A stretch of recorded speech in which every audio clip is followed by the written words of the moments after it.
The overall goal of this procedure is to evaluate the effect of scale on algal growth and nitrogen removal in a leachate treatment system. This method can help determine how increasing the scale of a system will impact the treatment efficiency. The main advantage of this technique is that it can be adapted for a variety of microbial and wastewater treatment systems.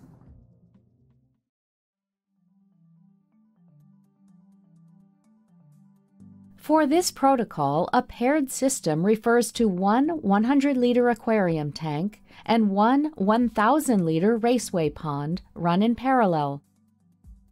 Start with a high-density inoculum, which may take weeks to months to grow enough algae for. Inoculate all vessels with the same algae culture, ensuring that the final density is no less than 0.1 grams per liter once diluted to the full volume in the tank or pond. Untreated landfill leachate serves as the nutrient source for this system. Use leachate taken from a landfill that accepts primarily domestic waste and has low levels of toxins. The amount of leachate used in each tank or pond can vary depending on the strength of the wastewater.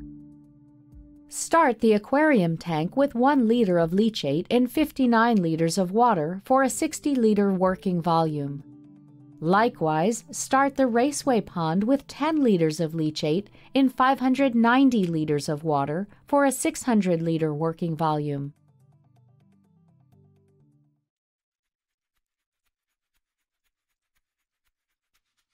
Week to week, operate the aquarium tank and raceway pond as semi-batch reactors with hydraulic retention times of 3 weeks.